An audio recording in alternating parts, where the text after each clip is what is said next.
नर्मदेहर नर्मदा परिक्रमा के 9वें एपिसोड में आपका स्वागत है। आज वैसे हम जा रहे हैं छोटा उदयपुर। वैसे वहाँ के रास्ते तो बहुत ही अच्छे दिख रहे हैं और आजू बाजू में हमेशा की तरह खेती बाड़ी। यहाँ के लोकल किसानों का कोई फंक्शन वगैरह चल रहा है, समझ नहीं आया क्या हो रहा है। स्पीकर पे उनके भाषा में कुछ गाने लगे। हम अब मेरे ख्याल से छोटा उदयपुर जाने वाले हैं बाहर के रास्ते से। हापेश्वर मंदिर वगैरह नहीं जाएंगे क्योंकि वहाँ से फिर से वापस मेन रोड पे आना पड़ेगा 12-15 किलोमीटर। तो हम सीधा जाएंगे। छोटे छोटे सब पॉइंट हम नहीं कवर कर रहे क्योंकि उसमें बहुत ज़्यादा वक्त लगेगा।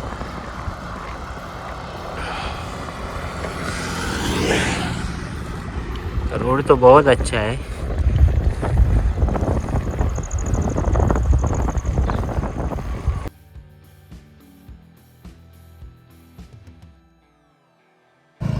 छोटा उदयपुर जाते हुए रास्ते पे हम चाय के लिए रुके। एक माता जी की दुकान थी, छोटी सी दुकान में स्टॉल। यहाँ बिस्किट वगैरह लिए हुए और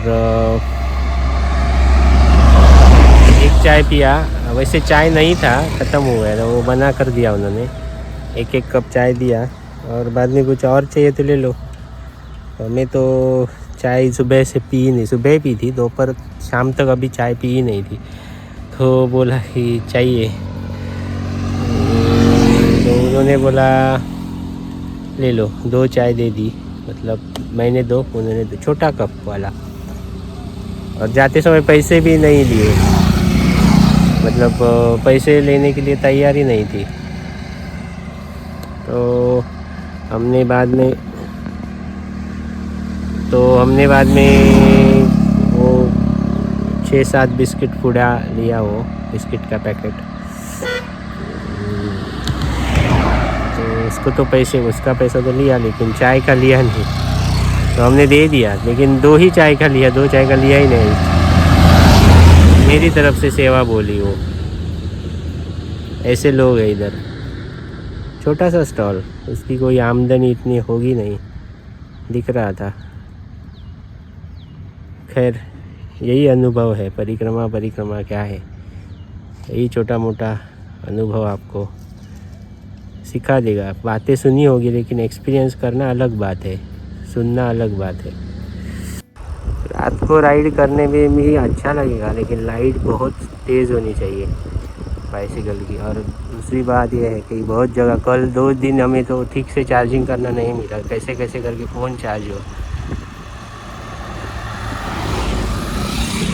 पूरी ढलांग है। अच्छा हुआ कितना 1 किलोमीटर तो कम हो गया आसानी से।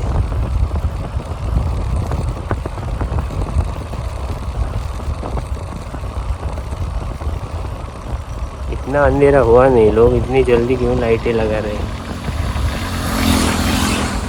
और पुरानी गाड़ियों में भी लाइटें लगाई हुई हैं।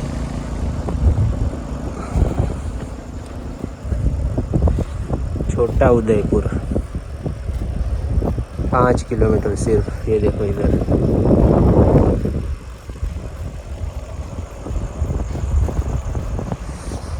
आपको मैं फिर से बता रहा हूँ, रोड पूछ कर ही जाना है। बहुत सारे रोड है अंदर, जैसे अपने लोकल आपके गांव में, शहर में जैसे होते हैं ना, वैसे ही होते हैं।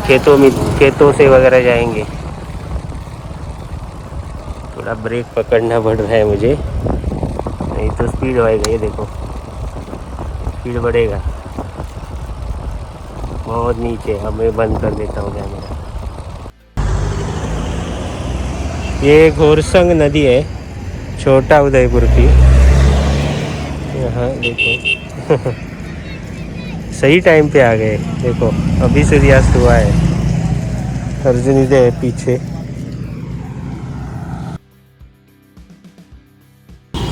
छोटा उदयपुर आ गए हम पहले ही, और नीचे एक मंदिर है नदी किनारे, बाज़ार में से जाना पड़ता है, और वहाँ रहने की व्यवस्था है। और साई मंदिर करके एक आगे जगह है, साई मंदिर में जाके खाने का बोल के आएंगे, बाद में खाना मिलेगा। तो यहाँ राम जन्मभूमि का जो अयोध्या में कार्यक्रम है, उसके लिए यहाँ भी कुछ लोगों ने सेलिब्रेशन के लिए तैयारी की है। बहुत अच्छी मूर्ति बनाई है। उत्साह बहुत है। अभी आगे जाता हूँ, पहले अर्जुन आगे गया है। अब हम छोटा उदयपुर आ गए, छोटा उदयपुर। और यहाँ एक साईं मंदिर है उधर। यहाँ हमें मतलब भोजन की व्यवस्था है, और वो अभी आरती कर रहे हैं, इसके बाद वो भोजन दे देंगे। उसके बाद यहाँ रहने की भी व्यवस्था है, लेकिन हमने पहले पूछा नहीं था। और नीचे वहाँ नदी किनारे एक छोटा सा मंदिर है, उसके बगल में एक रूम है, वहाँ वो 2 महिलाएं हैं, और वहाँ 2 बाबा जी है, 2 पुरुष है, और हम 2, 6 लोग हैं। हम वहाँ रह लेंगे। हमेशा की तरह न्यू डे न्यू जर्नी, हर दिन एक नई जर्नी ही लगती है। वैसे मुझे रात को बुखार था, लेकिन सुबह होते ही वो टेम्परेचर नॉर्मल हो गया। लेकिन सर्दी ज़ुकाम तो अभी भी है। हम दिन भर में केले ज़्यादा खा नहीं सकते, क्योंकि ठंड ज़्यादा है, और हम महाराष्ट्र के कोस्टल एरिया से आते हैं, तो हमारे उधर इतनी ठंड होती ही नहीं है कभी। यहाँ एमपी में जितनी ठंड पड़ती है उतनी तो बिल्कुल नहीं। तो हम केले कम खाने की वजह से इलेक्ट्रोलाइट ड्रिंक भी ज़्यादा नहीं पी रहे, मतलब पी नहीं रहे। उस वजह से थोड़ी सी दिक्कत आती है। लेकिन दोपहर को हम केले खाना पसंद करते, रात को तो बिल्कुल नहीं, क्योंकि ठंड बहुत ही ज़्यादा है। यहाँ बहुत सारे आश्रम में कंबल मतलब ब्लैंकेट देते हैं। रात को सोते वक्त आपको ज़्यादा ब्लैंकेट वगैरह चाहिए तो वो दे देंगे, लेकिन कुछ जगह वो व्यवस्था नहीं है, तो आपके साथ ब्लैंकेट एक ही है तो आपको दिक्कत आ सकती है। तो पिछले वीडियो में मैंने बताया था कि इसके उस ब्लैंकेट के ऊपर प्लास्टिक का एक पेपर मिलता है, मतलब जो खेतों में यूज़ होता है बारिश के समय में, वो लेकर आप उस पर पिन वगैरह लगाकर यूज़ कर सकते हो, तो ठंड थोड़ी कम हो जाएगी। बहुत आश्रम ऐसे है कि वो अंडर कंस्ट्रक्शन है, तो रहने की तो व्यवस्था है, लेकिन वॉशरूम वगैरह की व्यवस्था नहीं है, या फिर अंडर कंस्ट्रक्शन है, तो आपको उस हिसाब से रहना पड़ेगा। बहुत बार नर्मदा मैया सब कुछ इंतज़ाम कर देती है, ऐसा हम सब मानते हैं, लेकिन बहुत बार आप बेफिक्र होकर नहीं रह सकते। आपको ही प्रयास करना पड़ेगा। जब तक प्रयास कर सकते हो तब तक प्रयास करो। भगवान का या फिर नर्मदा मैया का आशीर्वाद तो हमेशा आपके साथ रहेगा। बस कोई चमत्कार की अपेक्षा मत करना। जब तक हो सके खुद ही प्रयास करना,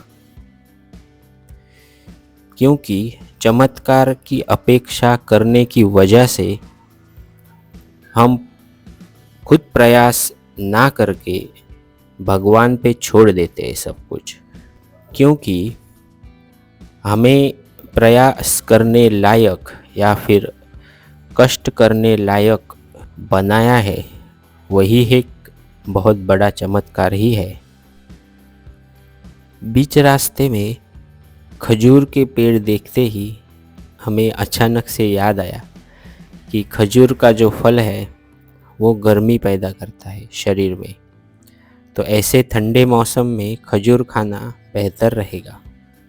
ऐसे ही आगे बढ़ते हुए हमें अचानक से एक साइकिल के एक टायर में एयर प्रेशर कम होता हुआ नज़र आया। उसके बाद लगभग दोपहर को 3:30 या 4 बजे हम इस साई मंदिर के एक जगह है, नानपुर करके एक गांव था, मतलब छोटा सा शहर समझो, तो वहाँ रुक गए। और हमें लगा कि साइकिल पंक्चर हो गई है, तो हमने इस मंदिर के एरिया में ये जो गार्डन दिख रहा है, और वहाँ हमने टायर वगैरह निकाला, ट्यूब निकाला और पंक्चर चेक करने लगे। 2-3 बार चेक किया लेकिन पंक्चर कहीं नहीं मिला। फिर से हमने टायर इन्फ्लेट किया, मतलब हवा भर दी, तो फिर से वो हवा पूरी तरह गई। उसके बाद हमें समझ आ गया कि वॉल कोर का या फिर वॉल का प्रॉब्लम है, वहाँ से एयर लीकेज हो रही है। तो मेरे साइकिल का वॉल प्रेस्टा वॉल्व है, तो उस टाइप का वॉल उस एरिया में या फिर बहुत जगह पे नहीं मिलता। तो मैंने एक एक्स्ट्रा ट्यूब लिया था अपने साथ, तो वो ट्यूब लेके मैंने टायर में भर के फिर से टायर इन्फ्लेट कर दिया, तो वो काम कर गया। लेकिन वो एक टेंशन बना रहा कि आगे जाके कोई ऐसे ही वॉल कोर का प्रॉब्लम हो गया तो क्या करेंगे। लेकिन इस साई मंदिर के आवार में बहुत वक्त गुजारने के बाद शाम होने लगी, तो हम यही रुकना हमने पसंद किया। तो उस मंदिर के जो ब्राह्मण थे, उन्होंने हमें दाल चावल रोटी वगैरह खाना मंगा कर रात को दे दिया। नीचे जो हॉल वगैरह है, तो वहाँ कोई बर्थडे फंक्शन चल रहा था, छोटे बच्चे का बर्थडे था, तो वो बाद में रात को 8-9 बजे अपने अपने घर गए। तो वहाँ हमें रात की ठहरने की व्यवस्था उस मंदिर के जो पुजारी थे उन्होंने दे दी और भोजन भी मंगा कर दे दिया। तो आज का दिन हमारा ज़्यादा किलोमीटर तो नहीं हुआ, क्योंकि बार बार हवा इन्फ्लेट कर के हम आगे बढ़ते रहे और एक जगह पे इसी जगह पे आके पंक्चर के बारे में देखने लगे, तो प्रॉब्लम कुछ और ही निकला था। वो वॉल का था, ट्यूब के। तो मंदिर भी बहुत खूबसूरत था और बाहर भी शंकर जी का जो फाउंटेन वाला स्टैचू है, वैसे फाउंटेन वो शुरू नहीं है, लेकिन वो जो स्टैचू है वो बहुत ही अच्छी तरह गार्डन के बीचों बीच वैसे प्लेस किया हुआ है। अभी हम नाननगर करके एक छोटा शहर है, वहाँ से निकल गए और यहाँ एक पोहा की दुकान है।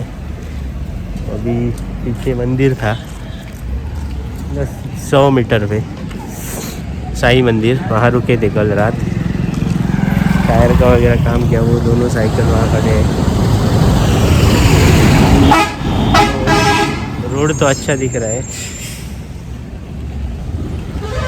ठंड की वजह से नींद बहुत आती है। अब पोहा खा लेते हैं और उसके बाद यहाँ चाय नहीं है, आगे की दुकान पे वहाँ कहीं चाय है, वो चाय पी के कुक्षी करके गांव या शहर में पता नहीं,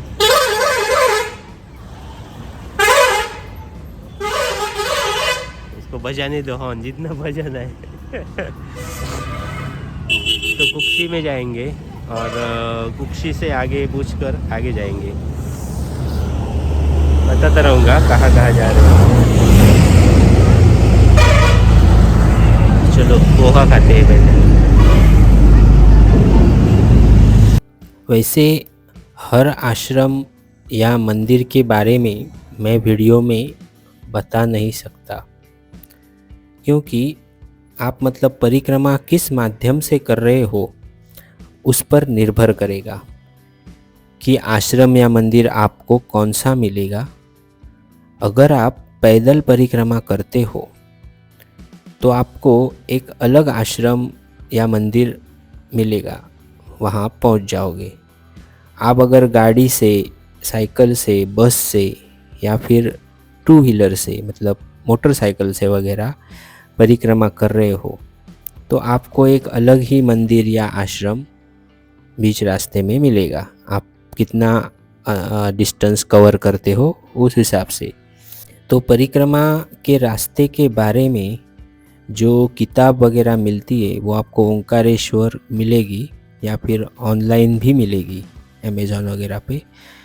वो किताब देखकर फिर भी आप स्थानीय लोगों से पूछकर हर वक्त आगे बढ़ना ही समझदारी समझो।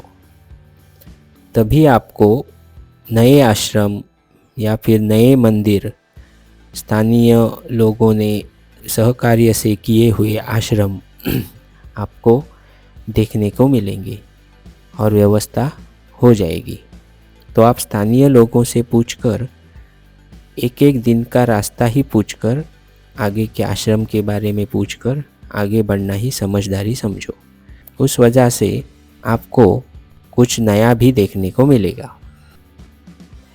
ऐसे ही हर दिन एक नया अनुभव, अलग अलग लोग, लोकल भाषाएं, बोली, आजू बाजू में खेती बाड़ी, अच्छे रोड और लोगों का अलग ही एक रहन सहन, ये सब कुछ एक कमाल का एक्सपीरियंस रहा है। ये अनुभव लेके हम आगे बढ़ते चले गए। तो आज के वीडियो में बस इतना ही। मेरे चैनल को सब्सक्राइब करना ना भूलिएगा और अलग अलग जगह पे शेयर करना भी ना भूलिएगा। नर्मदे हर।